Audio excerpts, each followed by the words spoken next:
My name is Baby White. If you've been joining for the last few sessions, I am happy to be back. Um, I am a DJ, musician, music producer who is part of the extended FEMME House family, I suppose. And today we're doing a little bit of an Ask Me Anything, an AMA. Here's your opportunity to ask a DJ, a music producer, if you will, um, anything that you've ever wanted them to ask. If you've ever been in a scenario where, say, you're backstage and you see an artist and you're like, oh my gosh, I really love that artist. And you just want to ask them a bunch of advice, right? Like,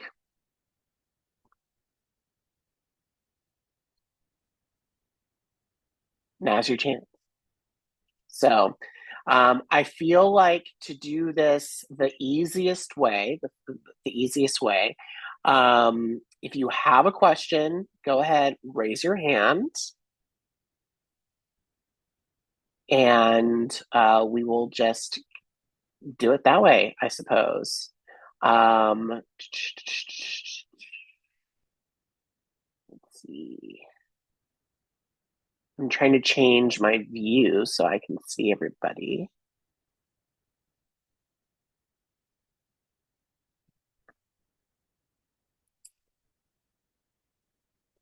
Let's see. Hide self view.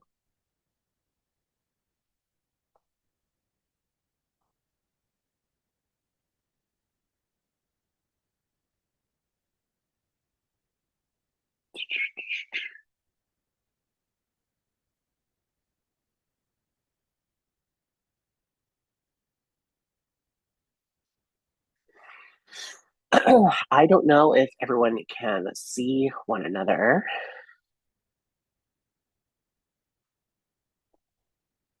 Or if people can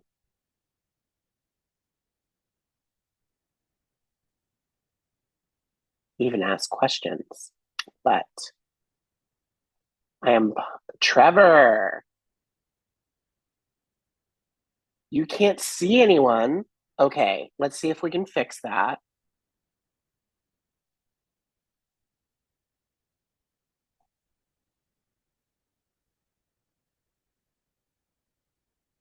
We will go ahead and fix that. Let's see. So let's go into settings.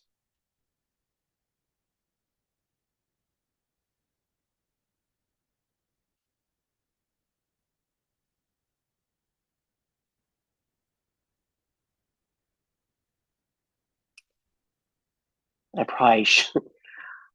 Oh, wonderful. Okay, so chat is working for everybody. Okay.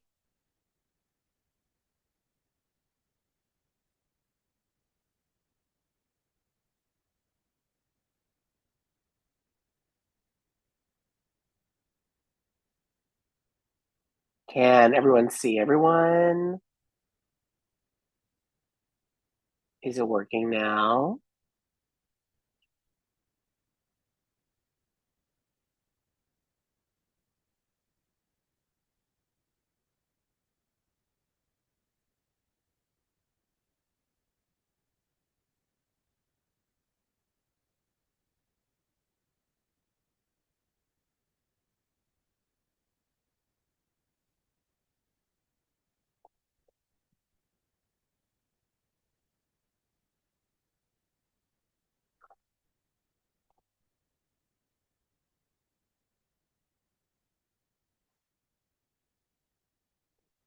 That is so strange because typically it allows me to see everything.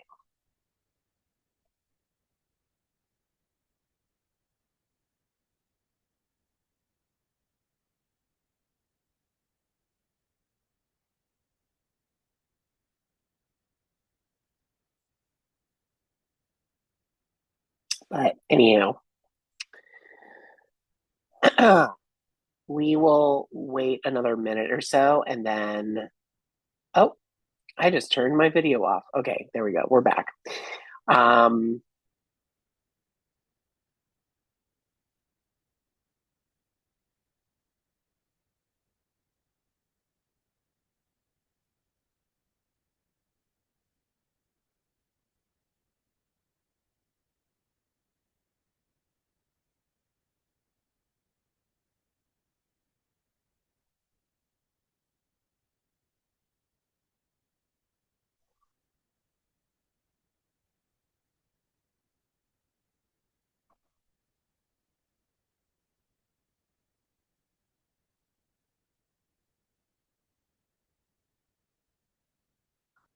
this is so bizarre.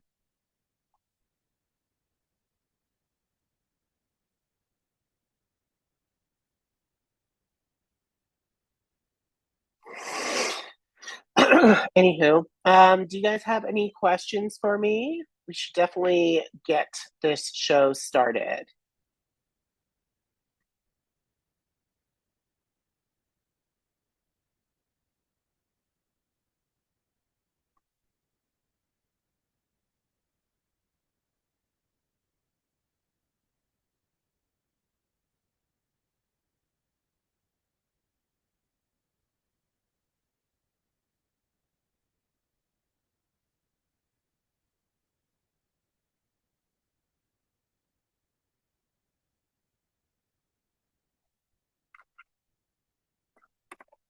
Anything you ever wanted to know about music, the music industry,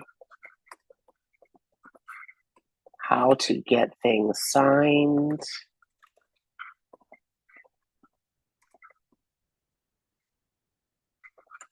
how to get a manager, you name it.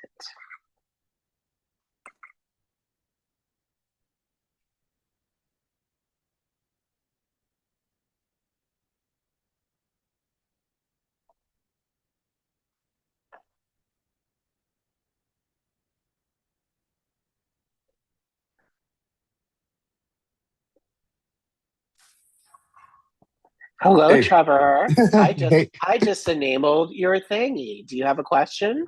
fully enabled. Thank you. Thank you so much for being here. I do. I'm a slow typer. I was gonna say my main thing is to start. I'm not.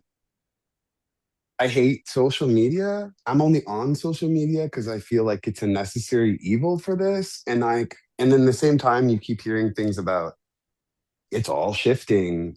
So I guess as someone who's really like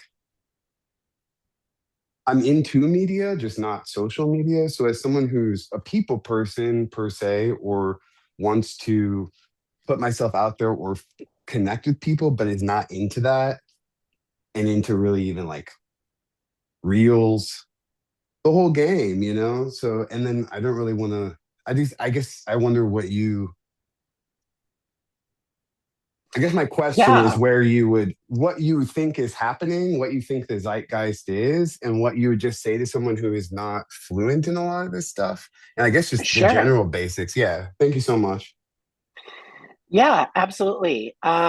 So I also absolutely despise social media, right? I think it's done more harm than good in the grand scheme of things.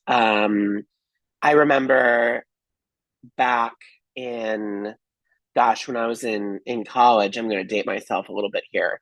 Um, I went into school in the year of our Lord, 2008, in college.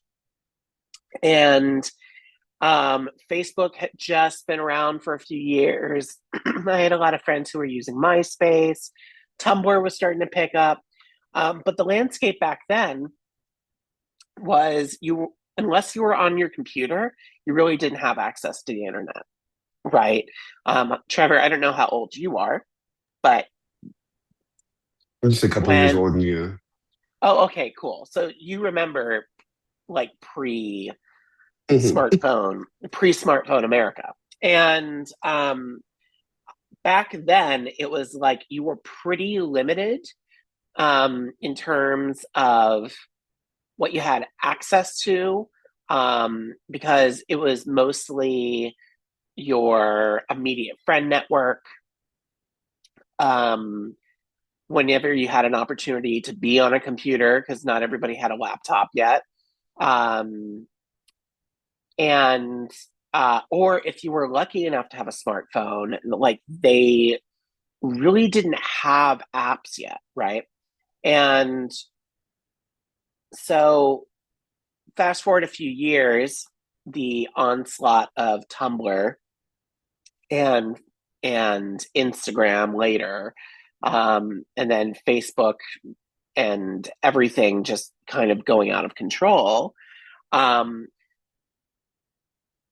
you now have more people than ever realizing, like, oh, I can get famous just by being online, and not because I make really good music or because I'm a really talented actor or because I was on TV, but like people are going viral just for having a funny clip on YouTube or making a funny vine or um and what that did was it sped up, I feel, the process to which we consume things, because 2 days later there's something new that's trending.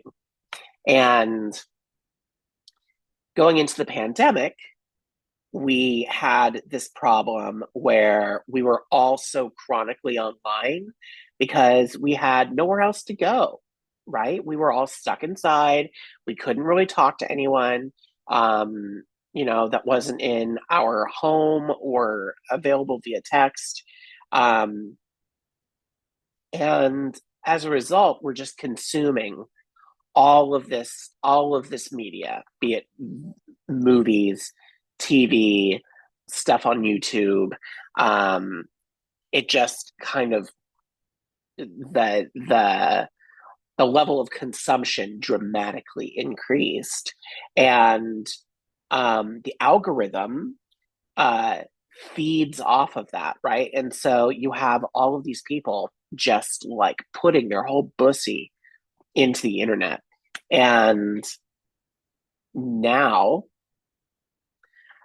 we have kind of this issue where we've gotten so used to seeing everything as content that art is starting to lose its meaning, right? It's just another thing to consume, and that has made filler, sadly, um, our like uh, our our status quo. Like that's our constant. Everything is filler now. And if you're not making filler, then you're not in the algorithm. And if you're not in the algorithm, then you can't get people to pay attention to whatever you're making.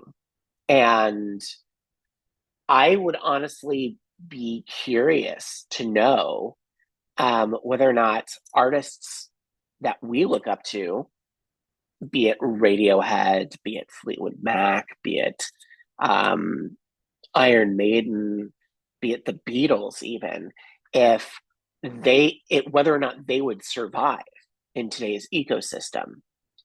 Um, I would argue they might not be able to survive in our ecosystem. And those legacy artists are only still around because that's exactly what they're, legacy artists, and they don't have to make that content. The content stands on its own. Um, you know, and so am I tired of it? Absolutely. Do I feel like it's a necessary evil? Um, Only because that's the only way you're going to get anything in front of anyone nowadays, sadly. The days of just relying on your art to speak for itself is sadly over. Um, and that's just something that we have to deal with. And I know that's like a bit of a downer to answer your question. Um, but that's kind of where we are as a society, as an industry. Um, if you're not making anything and putting yourself out there, then you're just really making stuff for yourself, which is perfectly fine. If you just want to make music just for you and that's what will make you happy, then great. But I think any person who goes into the music industry, or any person who has an interest in making music, somewhere deep down, they want to get it in front of people. And anyone who would say otherwise is kind of lying to themselves. I would not trust that person. Um, I definitely did not get into making music or being an artist or being a DJ or producing stuff to get rich and famous. But honey, I do want to perform in front of people. And that's the bottom line. The only way I'm going to be able to do that is, you know, by putting myself out there and making the dumb videos. Now, what I will say is do things on your own terms, right? Like nobody's saying that you have to follow other people's formulas. If somebody's doing like if there's a popular meme that's out there, a viral meme, nobody is putting it at gunpoint and saying you have to do this. And anybody who is telling you to do that, I would not trust them because you're just throwing your video into an ocean of other videos doing the exact same thing.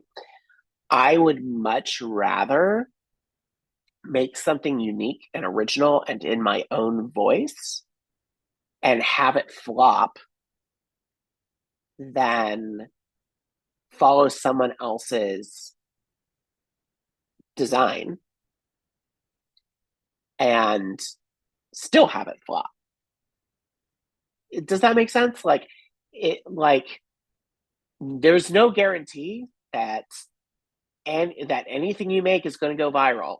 So if that's the case, might as well do things on your own terms, using your own voice, using whatever creative spark is unique to you. Um, Me, for example, I don't like things that look super polished and professionally well done. I like things that are a little rough around the edges, a little more DIY, which is why I like to record a bunch of stuff on an old camcorder at my shows. Shout out Doll Cam on Instagram. That's where you can see all my lo-fi stuff. But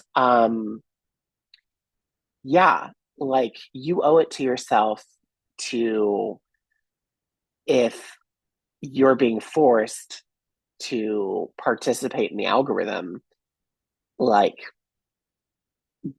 do it your way.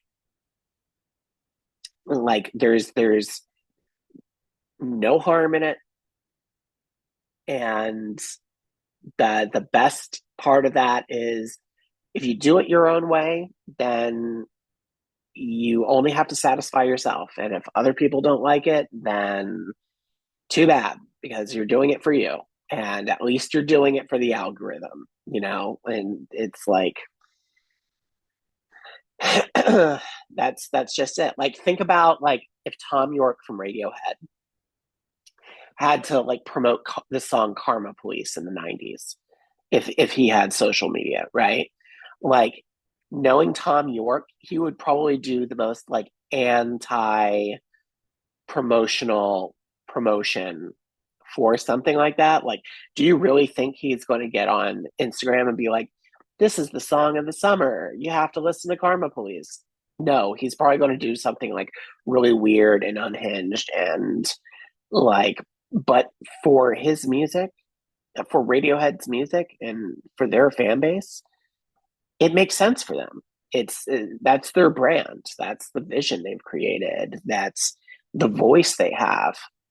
So figure out what your voice is. Figure out what makes you unique. And in terms of making content for an algorithm that is a pain in the ass to make content for, use your voice and your perspective and just make stuff you like. I understand I'm talking in circles right now, but I hope that makes sense. No, it does. You weren't talking in circles. I didn't take it that way. And I appreciated you being kind of a downer. I think it's good. I mean, it's good for you to just say the truth. I think a lot of, I think I'm kind of dumb to the algorithm. So I'll post stuff and it'll get zero views. And I'm like, or not zero, but very few. And I'm like, am I shadow banned? Is this the worst? I feel like I'm 90 years old on Instagram because I have like a disdain and I'm not fluent. Right. I mean, I understand that 1,000%. And like, I think it's important to be realistic, especially in today's day and age, um, where everything is being super judged from afar by everybody. Um, there's you have to be a little bit crazy to want to do music, to want to bet on yourself, and there's a little bit of insanity there, and you have to be a little delusional, but that doesn't mean you should totally disregard the environment and the ecosystem you're in. Like, you still need to be aware of your surroundings. Otherwise, you know, you might get caught off guard, and um, this industry is already fickle enough and difficult enough to that, you know, it's like you're already getting enough curveballs and enough surprises. The last thing you need is another one. So, um, you know, best to you know, be ready for anything.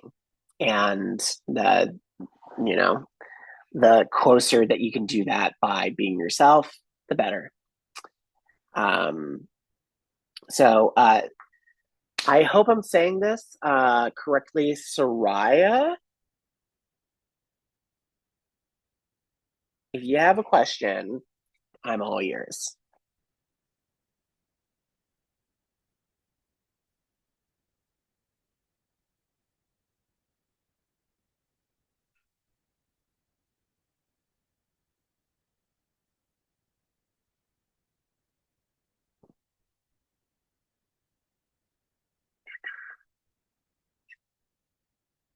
Um, I was expecting more people to be in here, but I guess that's 7 p.m. on a Thursday for you.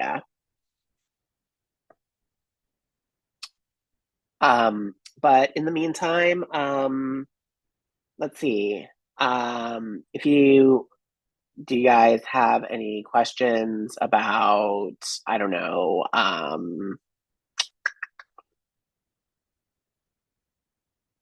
yeah. Oh, sorry. Um, let's see. Might as well just like dive right into it. I got into music back in college, back in 2008. I've always kind of been involved in music in one way or another. And when oh, and when I oh, Did you have a question? Can you hear me?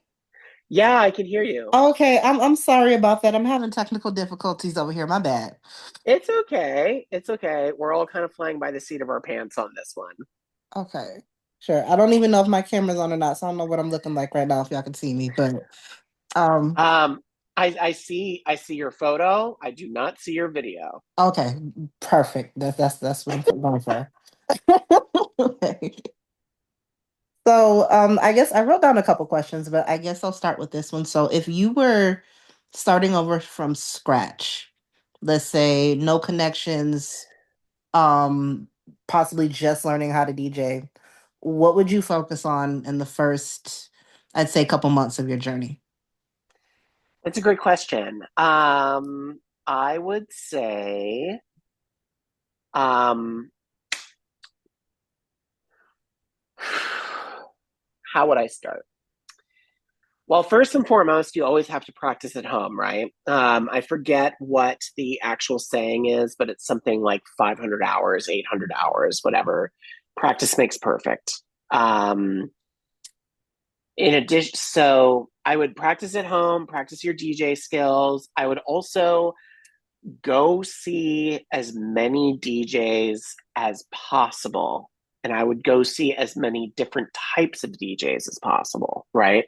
So when I was first starting, I was like really into like disco and house records and indie dance records. But I would go out of my way to find like open format DJ nights. I would go out of my way to find like hip hop DJ nights. I would go to house shows. I would go to dubstep shows. I would go everywhere and I would just study um, because every DJ is going to have different methods in terms of how they DJ. And you might pick up a tip or trick there just by examining, just by watching. And if you go out enough times to some places and become a regular, what has a tendency to happen is you'll run into some of the same people over and over and over again. And that kind of becomes your community, that becomes your backbone.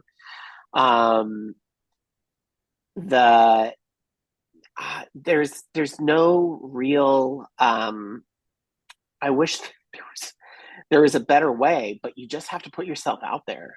And so I'm based in Washington, D.C. So when I graduated high school, or not high school, when I graduated college, when I graduated college, I was going out to DC 4, 5 nights a week throughout my 20s.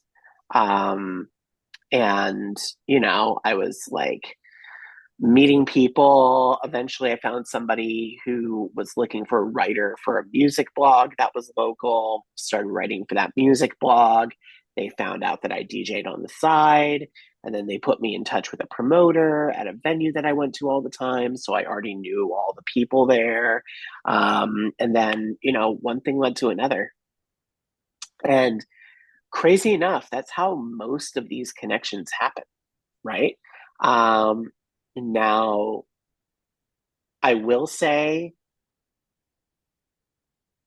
don't be like me, in the sense that like I was fully unprepared for my first ever big DJ set, um, in the sense that like I had a huge ego. I thought I was the best thing since sliced bread. And earlier I was saying like you have to be a little bit delusional. Being delusional helps, but there's a difference between being delusional and being an asshole. And I was definitely an asshole. And I learned the hard way that there's a right way to do things and a wrong way to do things. And so I would say the right way to do things, having learned my lesson, is be crazy, but you got to be humble about it, and you got to practice. Um, Here I was thinking like, oh yeah, like I'm going to DJ with this big DJ I respect from New York, and we're going to go back to back, and it's going to be wonderful. And, I found out the hard way that you should never ask a DJ that's headlining if they want to go back to back with you. That's usually something that they ask you if you want to do. Um, Second, I learned really quick the difference between mixing vinyl and mixing on CDJs, because this person was mixing vinyl and I was train wrecking every transition. And here I was thinking, like, oh, I can do anything. Honey, no. So, like, I didn't practice enough. I had crazy ego starting out, and I rubbed people the wrong way. And honestly, like, if I could go back and change everything, if I had an opportunity to talk to my younger self, I would be like, you will have your chance in due time. Everything is fine. Be patient. Um, maybe practice a little bit more. You are not the best DJ in the world. I am now 15 years into my career, I can say I'm the best DJ in the world because I am. But back then, no, honey, she was a train wreck. Um, you just have to, like, I would say, be patient with yourself, practice a lot, um, be kind to everyone, and relationships always come first. If you have good relationships with people, they will bet on you. If people get the idea that you are only there to network and not to be a human being and actually build a community and a culture, you might get opportunities, but people can smell that really quick. So I would say that, like, if you're serious about this, like, that's probably, it's best that you have um a good head on your shoulders and you approach every opportunity and every new person you meet with a lot of humility and earnestness and a curiosity to learn and a willingness to build with them. Um, so, yeah. I will say, though, that it's not easy.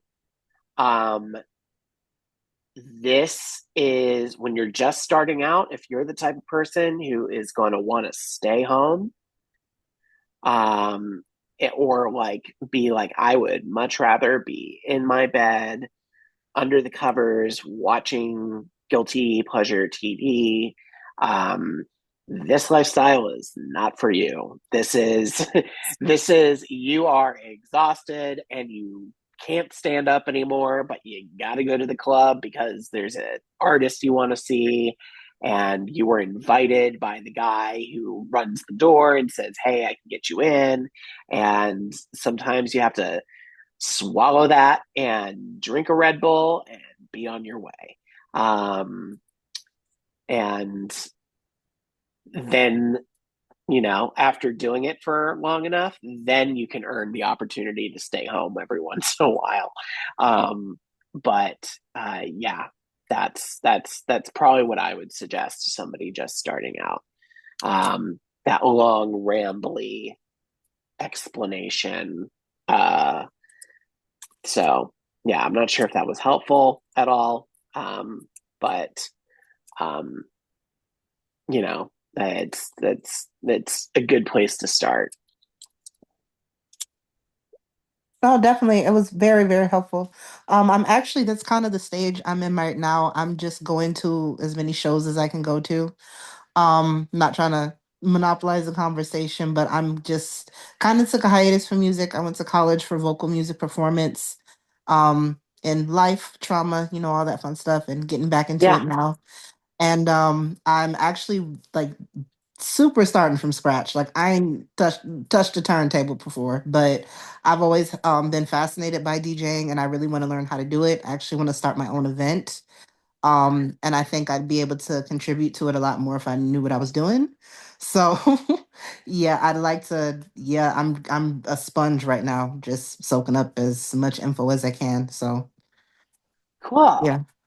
Yeah, so I would definitely say like if you want to start your own event, the the easiest way to go about starting your own event series is first and foremost, you want to find like a group of like-minded people, right? People that share the same uh, core belief systems as you. Where are you based? New York, LA, Detroit, Chicago? Closest to Detroit, yeah. All right, Kind of cool. between Detroit and Chicago. Awesome.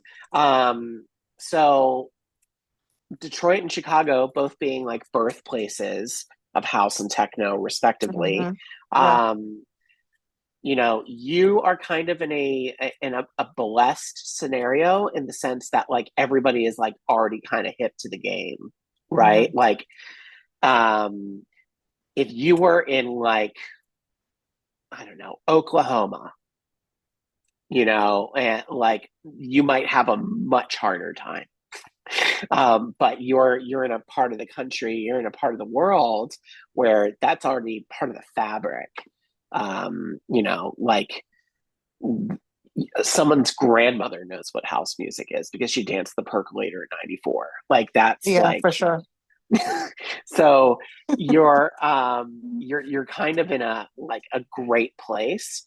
So yeah, I would if you want to start an event series, I would say go out, meet lots of people, meet other DJs, find people whose spirit talks to your spirit, um, and then kind of go from there. And then, obviously, then you go into the whole building side of things, which is you have to find a venue that's willing to take a chance on a new event. Right now, it's very um, the industry is kind of difficult. Um, it's hard as a mid-level I consider myself a mid-level DJ. Like I'm not a headliner. I'm like somewhere in the middle of like a festival flyer. Like I'm not anywhere near the top. I'm like not at the bottom either. Somewhere like in that you know middle section. And I know that getting decent booking fees there in the mid card is hard enough because the industry is just in shambles. You can thank certain orange people in Pennsylvania Avenue for that because the economy is in the poo poo shoot. But um, because of that, a lot of promoters are having a difficult time rationalizing booking bigger name acts, let alone investing money into a new party. So if you're starting from the bottom, you have to find people that are into it. You also have to find a venue that's into it. It the venue itself says no, then another route you can go about it is finding a promoter who has a pre-existing event series, and then what you would do is like you would brand it as like a co-pro, like it would be a co-production with them. Hmm. And then that could actually help build your series or your event, in the sense that like they would utilize some of their resources to help you. um, you also have to protect yourself. There are a lot of people out there who will take advantage of newer green talent who are fresh and starting their careers. A lot of people will be like, oh yeah, you can throw a night here, but like, you get like none of the ticket sales and you get a flat fee of like $500 and you don't get a cut from the bar or anything like that. So you want to make sure that the deal you're getting, oh, is enough to kind of build with. Um, Full disclosure, when I first started DJing, like I was playing for like maybe 50 or $100 and some drink tickets at a local club in the locals room in the bottom floor of a place in DC. And like that's like I was paying my dues at that point. So the deals aren't going to be that great. But once you get a little bit of a following under you, and you can kind of like show people that like, hey, on a Friday at this club, we threw an event and we pulled out X amount of people. Um, then you can start asking for more money and like getting better deals. And like on top of that, I would also say, it's dumb, but it works. Get an email list going. Get like some way to capture data, whether it's an email list, a phone list, um, because every single time you throw an event, you're going to want to reach out to those people and be like, hey, the next one is on this day. You should totally come out. Um, there's a restaurateur, I forget his name, but he says that like to get somebody to become a a fan of a restaurant, you have to get them in the door 4 times. The first time you get them in the door, it's like with a dumb deal. It's like half off on chicken. So they come in, they order the chicken, and you take note of that. You tell the waiter takes note of that. Okay, this person is half off the chicken, because by the end of the night you go, oh, you love the chicken, you got to try the beef. So then you get them like a buy one get one on like a steak dinner or something. Gives them a reason to come back a second time. And come back a second time. They're like, oh man, the chicken was great, the steak is great. Oh, you liked both the chicken and the steak? Guess what? On Fridays, we on Fridays only, we have tiramisu. Here's a coupon for a free tiramisu. So they're like, okay, great. They come back a third time, they have the tiramisu. You bought them with the chicken, you bought them with the steak. They love the tiramisu. They're like, man, I've been here 3 times. I've had 3 meals. Their chances of coming again, like you just made a customer for life. So when you're creating a brand or an event series, somebody has a good time, great. Get their email address. And then be like, hey, we're throwing the next event on this day at this place. Cool. Email them the details and then be like, if you come through, come over, say hi. It's like, I'll give you like a guest list for a friend. So they bring a friend the second time. That friend has a great time. You tell those 2 people, hey, we're doing another event next month. It's like tell your buddies to like come through or whatever. Once they bring like 5-6 people and everybody's having a good time, you just got like off that one person, you just got like 5 or 6 more people through the door. You've got their information because you put them on a mailing list, or you got their phone number, or you're using like Laylo or something. Like, and that's kind of like how you build your crew out of people. And the one thing I will always stress is, even when you're growing your fan base out, growing your event series, it's much better to focus on your hardcore like ride or die people that believe in you and believe in what in your shows and what you're trying to do. Because those people will never leave. The Especially in places like Chicago or Detroit, which have like such large fan bases for like electronic music, especially. Every venue gets walk up traffic, and average people just go to any show just because it's a show that's happening at a place. Um, you can convert those people into fans of what you're doing, possibly. But if the person didn't come specifically to see you,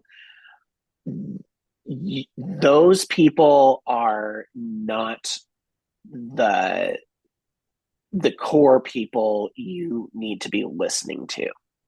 The people you need to be listening to are the people that support you from day one. Because the last thing you want is 10, 15 years down the road, people are like, oh, you changed your sound.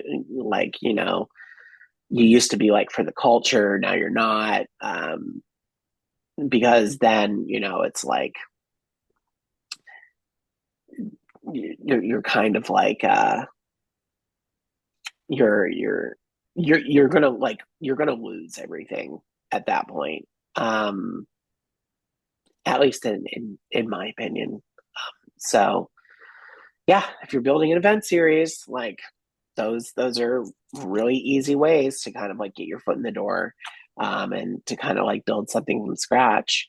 Um, I would also say that um, having a idea that is unique to you, and a perspective that is fresh, that could only come from you, um, is a major selling point of what makes those kinds of like event series work.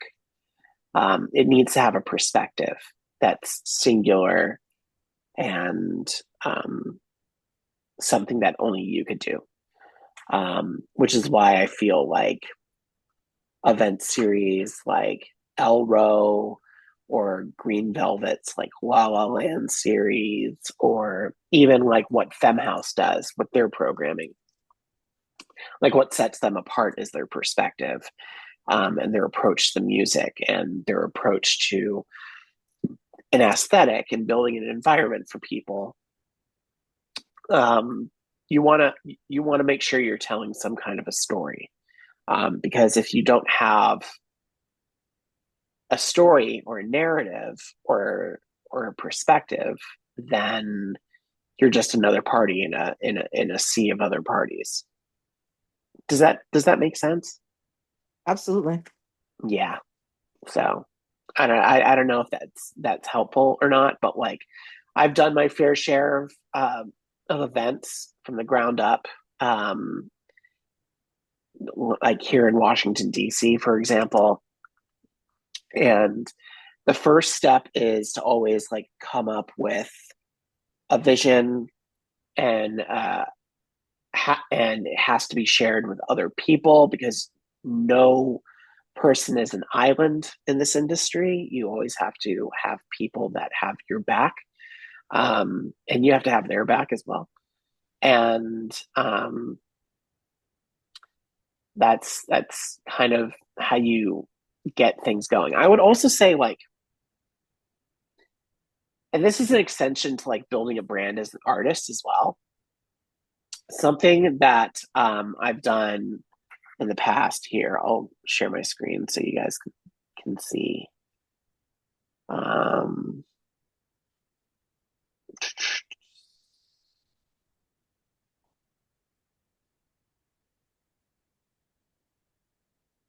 Dropbox.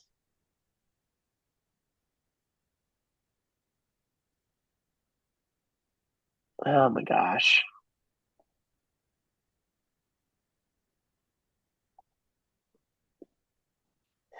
Okay, I'm going to try this a different way.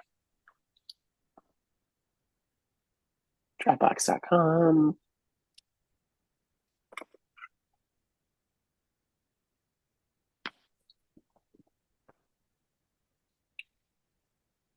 right. And then Zoom, share, screen, boom. Cool. Can you guys see this? Yes, I can. All right, cool. So something I did in the last year or so. Oh, all right, cool. Trevor said he can see it. Perfect. Something I did in like the last year or so is I came up with a character Bible for my work as an artist. So basically, my team was like, "Hey, um, if you had to separate Babyweight the artist from Kara Easter the person, it's like, what would that represent? Like, if they were like a character in a movie, like, what would they be all about?" And I would say when you're developing your brand and your vision as an artist, that's something to think about because you're kind of like the main character in your own story. So like if you were writing a movie, what would your character be all about? Like what would their vibe be? Like what do they believe in? And so, we kind of like made this like fictional backstory with an aesthetic. So my entire team has this, and so that way we're kind of across the board. Me, my manager, my agent, everything is kind of done in the same voice. So like all of our content, for example, on social media, we use a lot of bold fonts. We use a lot of like photographs. Um, we have that kind of like indie sensibility from the early 2000s. I'm a huge fan of mixed media. We do a lot of contrast, and then we do a lot of pop culture inspired stuff, which is like where all the movies and TV shows and stuff come from. And then, we came up with a character design with like a strict color palette. And then we came up with like a little bit of like a look, which is why over the past year or so, I've been wearing like very similar outfits at every show. So that, when people see me on a stage or see someone dressed like me at a show, they go like, oh, that's like Babyweight.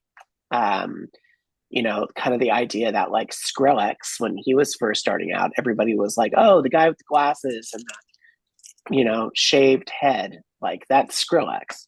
Mhm. So, um, you know, we just kind of like turned her into a character with a backstory and like gave it a manifesto. Um, and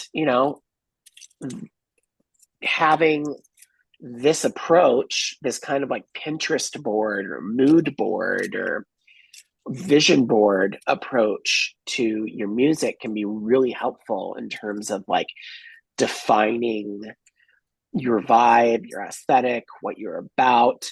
And then you can find other people who share those similar likes and dislikes. And it makes it a little bit easier to like find a crew and find a sense of community and build a culture. Um, so I'm not sure if that was helpful at all to you two, but like I've found that having that vision board the last couple of years kind of at the center of everything for me and my team has been incredibly helpful in terms of like coming up with like a perspective um, and a story for people to um, get involved in. And like it gives purpose to the people who listen to your music or to the people who come see you DJ or whatever, because something that you're doing or something that you believe in or something that you like might correspond with them. And, it makes you relatable. Um, and, what I'm coming to find in this industry, similar to what I was talking about earlier with like content that you put on social media, people now more than ever are searching for authenticity. And if you're not willing to put yourself out there and be vulnerable and be authentic, you're kind of um, disenfranchising yourself in a lot of respects. So why not put your whole self into what you're trying to do? Um, yeah. So I would say, make yourself vulnerable and show people, a side of yourself that uh that is real. Like, there's too many artists out there who are making music or doing stuff that's like that doesn't have like any kind of um pardon the um pardon the pun here, but like any kind of like weight to it. So, like, just uh be you and find people who fuck with that. Um I Yeah, I wish I had anything more to say. Um I apologize for the monologue, but like that's kind of where to start. Do you guys have any more questions?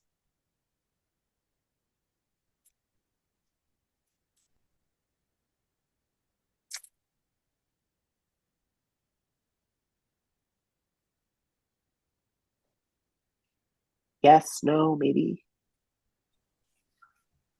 Yeah, I guess. Um, oh, sorry. Was there? Yeah, no, you're good. You're good. Yeah, I mean, you already what you said, all the stuff you said was really helpful, and you already kind of touched on a like finding a team and things like that. Yeah, sure. Like, I mean, so I would say you're ready to find a manager or an agent when you're kind of like for me, it happened during a time in my life where I was unable to take care of everything by myself, right? So I didn't have a manager or an agent for a very long time.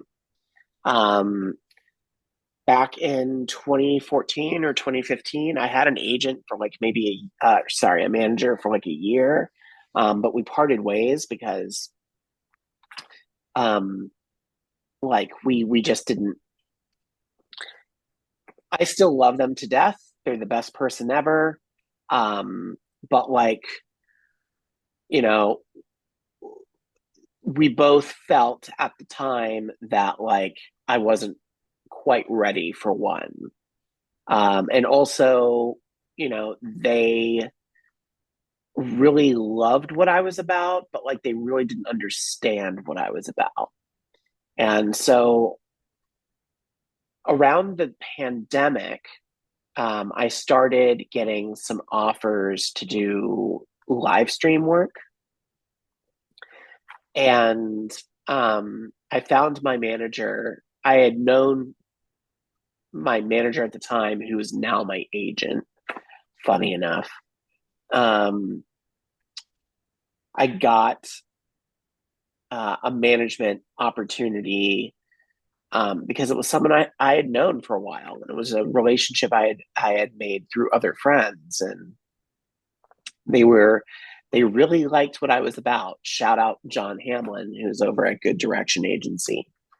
Um, and so he introduced me to Matt Spurlock, who is currently my manager and who has managed Vanessa, Walker and Royce, Omnom, Dances with White Girls, now just dances. A lot of like bigger name tech house artists.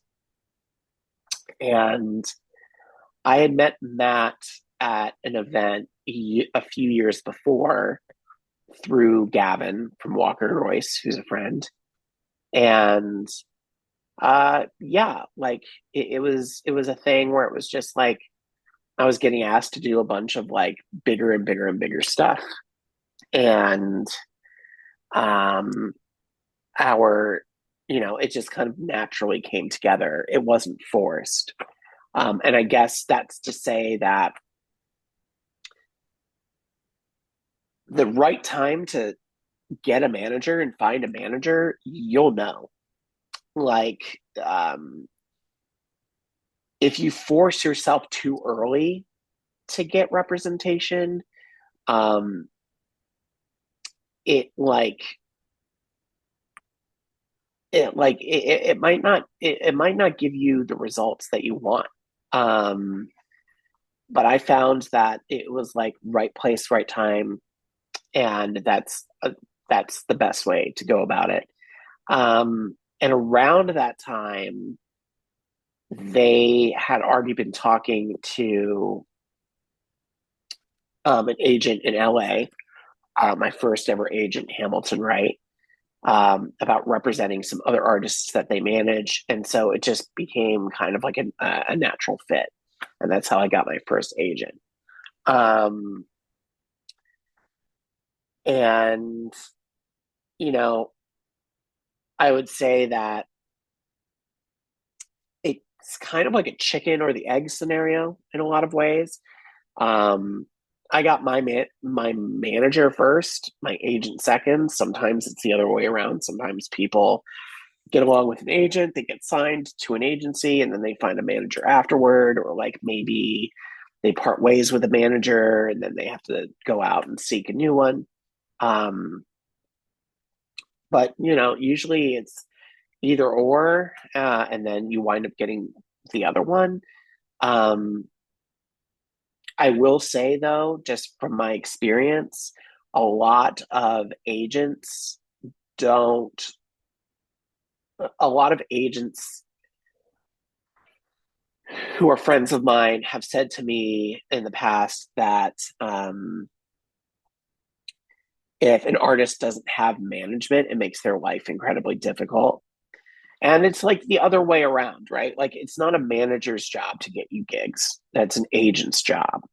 A manager's job, at least in my experience, is to help me handle my like day to day things like my schedule, things like um, new business opportunities that are unrelated to shows, helping me coordinate things.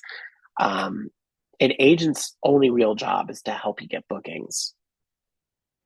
So that's kind of where you're at. And a lot of managers don't like doing agent stuff. Like they don't like trying to get you booked for shows or anything, or like reaching out to promoters or to clubs or anything like that. They would much rather help you focus on creative. So like, what music are you working on? Do you want to do this mix for this website? Like they managers in a lot of ways are similar to publicists. Um, so I would say when I got my team, just going back to what I said, it was just kind of like right place, right time.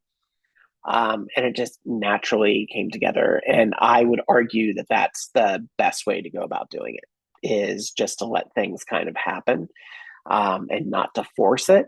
Um, it doesn't hurt to introduce yourself to people who are managers or agents at like an agency or whatever. It's never a bad thing to grow your network and, be friendly with other people, because for all similar to kind of what happened to me, they might see that you're doing a bunch of stuff that's really cool and then go like, hey, are you repped by anybody at the meet like right now? And kind of goes back to what I was saying before, is that like when you're in this industry, you it's important that you approach every person you meet and every opportunity with a sense of humility, with a sense of willingness to build a culture with other people, and an eagerness to participate in the community, like on a grander kind of like greater, more idealistic scale. Um, because people remember you when you're authentic and you're real and you're about business and you're about, wanting to build, versus just doing things for yourself. Um, so, yeah, I hope that answers your question, in a bit of a roundabout way, but, um, yeah, it's like managers and agents are not essential when you're first starting out. And anybody who tells you that they are, they're lying to you. Um, they can be helpful in terms of like helping you with some ideas, helping you with creative. Um, but like if people are real and they're about you and they want to see you succeed, even if they're not your manager or your agent, um, if they like you, I mean, hell, I've gotten opportunities, um, from people who aren't my agent that are agents elsewhere because, you know, they, I have a good relationship with them and, um, we're cool and they think I'd be a good fit for something. And in that case, they just hit up my manager or hit up my agent, John Hamlin over at gooddirection.com, um, or his boss, Brent Tactic, and say, hey, we just got this cool opportunity. Is Kara available? And like those opportunities are cool. So, just don't sweat it. Like if you're like, oh, I wish I had an agent. I really need an agent. Oh my god, like don't put all that nervous energy into your music, into something else that you have control over. Um, and in the meantime, when you're just starting out, focus on your local scene. Focus on the people that are immediately around you. Um, you know, Participate in things like this AMA. Meet new people that way. Um, Put yourself out there. Join Discords. Go into chat rooms. Go on Twitch. Like link and build, network, all that good stuff. But it's like it's not the be all end all. I do love my team very much though. Like let me emphasize that. Like my team is fabulous. Um and I'm very blessed and grateful that I, have representation that, um not only pushes me to be a better version of myself every day, but they listen to my feedback for them, as a queer person, as a trans woman, um, and they constantly want to be better every day. And so it's like it's important that you know when the time comes, whoever whoever says they want to be on your team, it's important that you see eye to eye with them and that, they're willing to communicate and willing to, if you have feedback for them, that they're willing to listen to that and to build, the same way that you would, you know, listen to their feedback and, kind of improve. So it's just about being real with people. That's honestly everything from the last hour and change can boil down to just be real with people and the rest will come.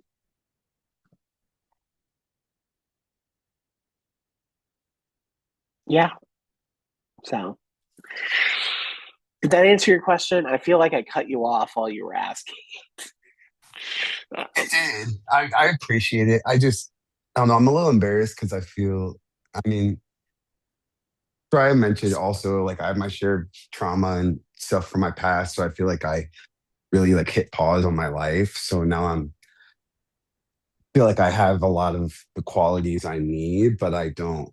know where to start. And we also, as you we live in this culture where it's like, you need this, you need this. Well, to start, you need this 14-point plan and don't mess this up, And so it gets, Yeah. when you don't really know what you don't know, it gets hard to even start, I feel like. So that's where I'm coming from. But yeah, it's been super helpful and all your candor is super appreciated. You've just been super upfront. So Yeah, I thanks. mean, I will say it doesn't hurt to have a plan. It doesn't like it doesn't hurt to have like an approach when you're trying to do something in an industry as fickle as this one. Um, however, um, as long as you approach everything with like sincerity and realistic expectations, then you can then the rest will kind of like come when it's supposed to, right? Like a lot of this, like overnight success only happens for like one person every year, right? Or maybe two people every year in the music industry. For the rest of us, it's just a matter of being patient and being okay with not getting your flowers right away, if at all. And, um, just like, just letting things happen in their own time and not forcing it. Because like when you force something, typically what happens is like it's not as it doesn't it's not as organic as you want it to be, and sometimes it causes people to fizzle out.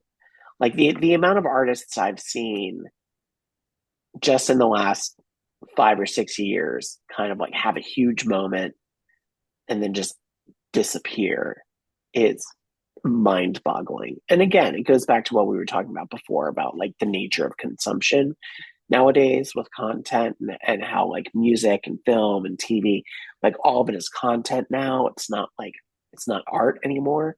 And Mhm. so like everybody's just like in this cycle of consumption, consumption, consumption. And because of that, that pressure to constantly be on and to constantly push yourself forward is it's really hard not to listen to that voice that says like you could be doing more.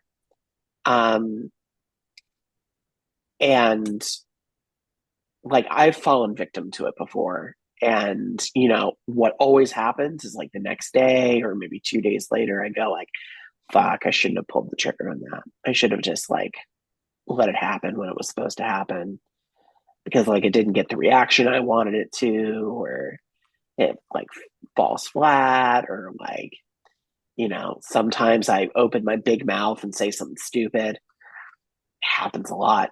um and it's like, oh man, I really should have like thought that through, or like thought my talking points through a little bit more. um and like, so it's important to kind of like let things roll and happen as they're supposed to, and just be ready for when it happens. It's like, the if the tap on your shoulder occurs, then it's like it's much better to kind of like wait for it and be ready for it than to like force it to happen and not be ready because it's happened, and you're like, oh shit, like I'm out of my element here. So, it's like develop yourself, work on yourself, work with other people, help them develop. you know if one person climbs up the mountain, then it's the responsibility of that person to be like to reach back and help the everyone else kind of like come up the mountain with them. um And that's like, you know, the very idealistic perspective of it. It's not the most realistic perspective. There are a lot of people who are in this just for themselves, but those people typically don't have longevity. And if they do have longevity, then they sold their soul to the devil or something. And you know what? I I feel bad for whoever is going to be a victim of the fallout of of that. So, um, yeah, and like in terms of like you mentioned something about trauma, and like I do want to address that really quick. Everybody, there's very few people in this world who get to any level of artistic credibility without experiencing something that shatters them somehow, that doesn't justify the trauma. No person should ever have to suffer. That said, you are only where you are today because of that trauma. And it has shaped you and it has given you a gift, which is perspective. It is better to use that and create art from it than to just sit under its shadow. Because at least then you can create something new and alive and real and authentic for yourself to show that you've persevered and for other people so that they know they're not alone. And that's the power of art. And so while it's okay for us to recognize the trauma we've been through, it's even more important to um, to like to hold space for it and um, allow it to be a part of yourself instead of ignoring it. So I appreciate the fact that you were vulnerable enough to even insinuate um, that you've had some kind of experience that has been a hurdle for you. Um, and I'm honored that you would share that. But I just want to let you know there is not an artist working today that has made something even remotely impactful who has not been in some difficult situation or soul shattering scenario. Um, it's like the one constant that you can always kind of like point to. Hardship is the unfortunately hardship happens to be almost every single major artist's superpower. And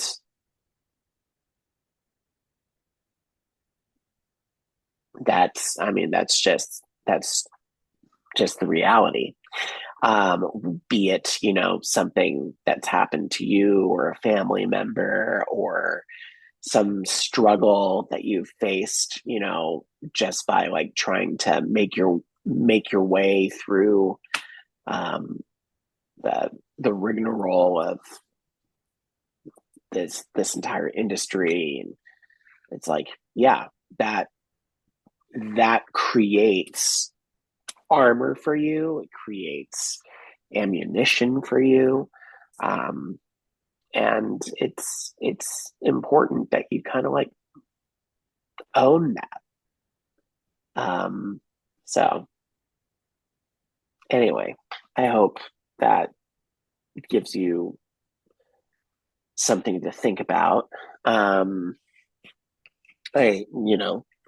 wasn't expecting to go into some kind of like deep philosophical discussion here, but here we are. It's a Thursday. We out here. Thank you. Yeah. So,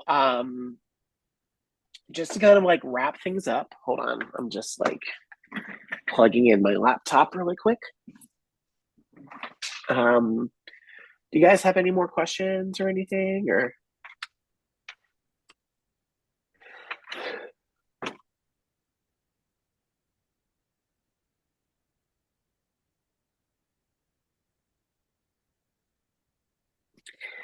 I figure a 90-minute ask me anything seems like a fair round number. So, any like last minute questions you got for me, or things you want to know about? Sure, I have one more question if that's okay. Yeah. So as someone who's just getting started, like what equipment would you recommend investing in and how much money to set aside for that? Like a baby beginner as I am. Like what should I be focusing on as far as like learning like online tutorials, like maybe like I don't know, I've noticed there's like some music producer like college level courses and stuff. Would you recommend things like Yeah. that? Where would you recommend, like if I would like if you were getting started from scratch like this week, what's the first thing you do? Like what's the first equipment software you'd be looking at? That's a great question. I would say sign up for every single thing that FEMME House has to offer because they offer tons of free workshops for you. Um, I would say the most common software is Ableton. There is the full Ableton suite. There's also Ableton Lite, which is like a garage band to Logic. Got it. I am a Logic user. It's first off, it's cheaper than Ableton in price, but also when I first got started, I found out that Disclosure, they produced their entire first album using Logic, and so I figured if this is good enough for these Grammy award-winning electronic musicians, Right. then it's good enough for me. And I haven't looked back, but I do know how to use Ableton. Honestly, it's worth knowing both to some degree. Um, so I would say, it just kind of like comes down to, um, like what what you kind of feel. I would say find somebody who has Ableton and find somebody who has Logic and tinker around on both for an afternoon, like on their laptop, like maybe, go over to their place or like they can come over to your place and you guys can like tinker around. Honestly, really easy way to start a collab. And and then whichever one that you like more, then I would say be like, okay, I'm going to set money aside for this, that, or the other. I can tell you, I believe FEMME House has some kind of deal with Ableton because they teach so many Ableton workshops. So it's worth reaching out to one of the FEMME House people to give you, they might be able to give you the hookup. In terms of gear, equipment, nowadays all you need is a laptop. However, if you're talking about like a controller or something, I would say skip the controller entirely. Find somebody who has CDJs. CDJs are the club standard. If you were to do a gig at any club, in like any house or techno club in Detroit or Chicago or New York or DC or LA, they're going to have CDJs there. And so it's worth your time learning how to use that gear. I know here on FEMME House, they have workshops specifically like DJing 101. So, like how to use a CDJ, how to do this, how to do that. And those workshops are fantastic. Highly recommend watching one of those. That said, nothing beats in person, like touching it with your hands, playing around, messing around. When I first got started, I would go to Guitar Center by my house once a week and for an hour piss off the people that worked there by just being on CDJs for an hour and learning how to mix. I also knew a guy in Annapolis, not far from where I grew up, who hated playing from 9 o'clock to 11 o'clock at this bar, not very far from where I grew up, on Fridays and Saturdays, because that's like where like all the like basic people who want to hear like Pitbull and like Mariah Carey and stuff. That's like when they were there to like drink or whatever. The college kids typically didn't show up until like 11:30, 12, which is like when he would go on, of course, and like play all the house music and be a legend. So I would show up and I would be like, you don't have to pay me. I don't care. Like, I just want to learn how to use CDJs. And I would show up and like I would just play top 40 and just learn how to use turntables that way. And I owe that guy everything because he, like really for like a year, like let me practice on these, on a setup that was easily like $8,000 back in 2013, 2014. So, yeah, like in terms of physical gear to own, like if you're getting into DJing, not everybody has the budget to buy CDJs and a mixer. I understand that, unless you're like a white cisgender straight guy from Harvard named Brad, whose dad has like a yacht and will buy him anything. Most people just can't ball out and buy, multiple CDJs and a mixer. So I would say, go out and find that. There is a board. I want to say it's the RX2 that Pioneer makes, which takes thumb drives and has a screen that's very similar to a CDJ, and you can kind of use that. That is the closest thing to CDJs and a mixer that you can get that isn't a full like two turntables and a mixer. If you if you are hell bent on getting a piece of hardware, I would say get that. If you just like cannot stand the thought of like not being able to practice at home, that's maybe the closest thing. But even that's like, I mean, I want to say maybe it's like, I'd have to check on my phone, but I want to say it's like $1,500. I could be wrong about that. It's not cheap. So, it's like there's definitely like a barrier to entry there. But again, in today's day and age, there's so many people picking up DJing as a hobby that if you go out to any club in Detroit and Chicago and make friends, I'm not saying only make friends so that you can use their turntables, Right. but like, chances are if you get, if somebody's like, oh yeah, come to the afters, like we'll have open decks or something. That's another thing. In your hometown, look for open decks.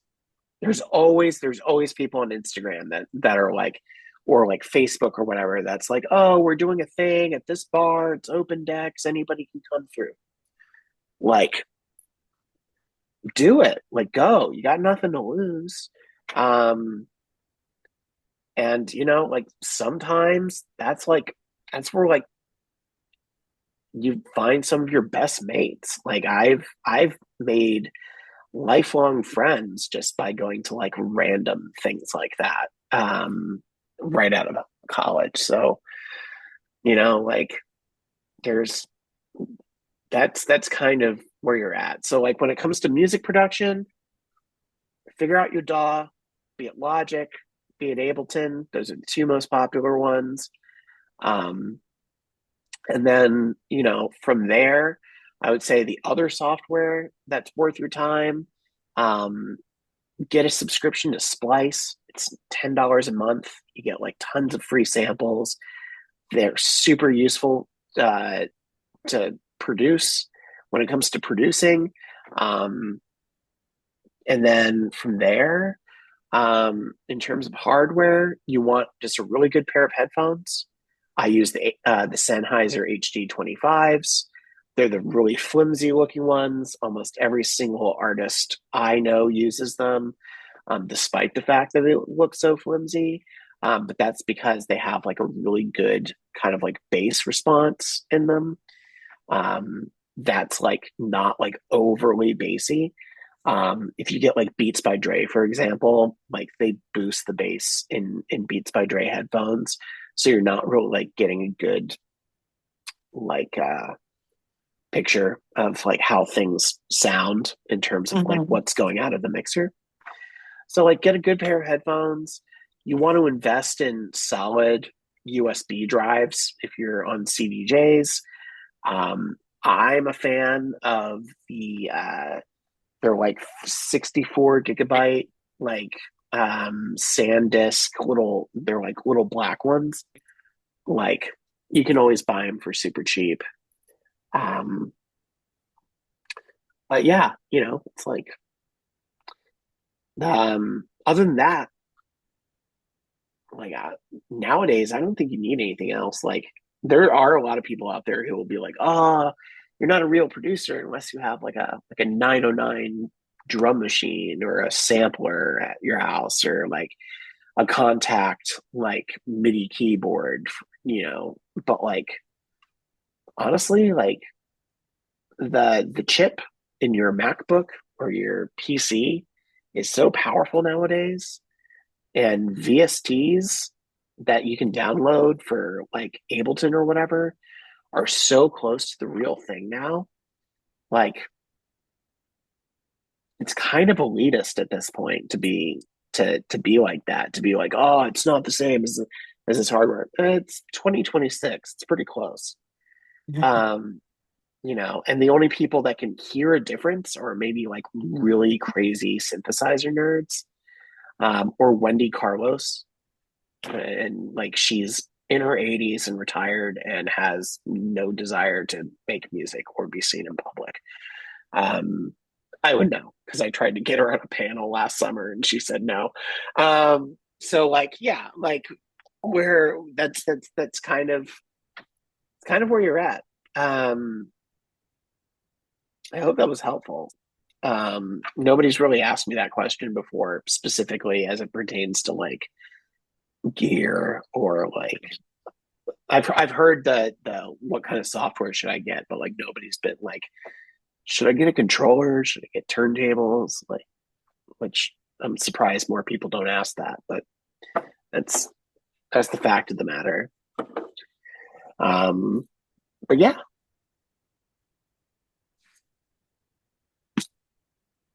Trevor, you got a final question for me? Um, do you want one? I'm still here. I actually, I don't know. I mean, I'm sure you've given so much. I feel like it's kind of just like carve your own lane, you know? I'm interested in the DJ thing too. I didn't realize they were so expensive. I didn't realize they're Oh like yeah, like $2,000. I just looked at the Pioneer one. It's like $2,500. yeah, like a set of CD like 3000 like sorry, CDJ 3000s. I think each one is like retailed at like 3K or something. And then when you add a mixer on top of that, like if you're talking the A9, which is kind of like the club standard, or the V10, like each of those easily 4 to 6 grand. So like right there, it's like an $8,000 to $10,000 setup. Um, so it's like a lot of people kind of choose the um, the RX2, I think is what it's called, which is the two platters with the screen in the middle, and it's 2 channels, because it allows you to use a USB and learn that way. What I will suggest, though, just because it's not the year 2011 anymore, um, do not rely on your laptop to learn how to DJ. A lot of people out there will be like, "Oh, just use Serato, learn how to DJ that way, or use Record Box, learn how to DJ that way." Okay, sure. Okay, like fine. Like a lot of wedding DJs use it and stuff like that. Like I understand the purpose of it. You have your entire library at your fingertips. It's got visual cues and stuff like that. If you want to be DJing in clubs, you need to know how to mix by ear and how to use the equipment they have in clubs. Most clubs are not computer friendly. And if they are, it's only because there happens to be another artist on the lineup who like went out of their way to be like, "Oh, I only use Tractor. Oh, I only use Serato." Like Nicole Mudaber, she uses Tractor. Carl Cox, he uses Tractor. Pete Tong, he uses Tractor. But like, it's very uncommon. So like, I really like cannot stress this enough to people who are first starting their DJ journey. Like, avoid learning how to DJ on a laptop as much as possible. If you are intending to like, if you want to open for Derek Carter at Spy Bar, or sorry, Smart Bar in Chicago. Oh, Smart Bar is my spot. Yeah, right. Like if you want to be at Smart Bar in Chicago, girl, you better learn how to use CDJs. That's how it is. If you want to be at TV Lounge in Detroit, CDJs, right? If you're at like some weird random bar, just doing kind of like a like open format thing or whatever, if you show up with a controller under one arm and your laptop under the other, no one will say anything. But if you're pulling up to a club for a legit gig, the expectation is that you know how to plug in a USB stick and use the gear they have there at the venue. So, the closest thing that you can get to that. So if it's that little RX2 controller, or if it's the real thing, you want to know how to use it. So yeah, like I cannot stress that enough. And I learned the hard way, because when I first started DJing in college, I was using a laptop for everything. This was like 2011. And like I remember seeing a video of like Skrillex doing everything on his computer, and I was like, oh, I can do that with my disco records, and it will be fine. I can throw a party and do this, that, and the other. And like I had virtual DJ on my laptop back then, and it worked for what it did. But breaking myself out of that habit and like learning how to use turntables was such a pain in the ass. Such a pain in the ass. So much so that I wish I had never even looked at my laptop in the first place. So, like, real talk, like, go out of your way, find CDJs, find somebody that has that little RX2 controller if necessary. Just try to avoid relying on a laptop to DJ. Um, the only time it's maybe acceptable is if you're doing something like a live electronic performance and you're doing like a mixture of like Ableton Live with other instruments. Um, that's fine, but like, yeah, like real talk.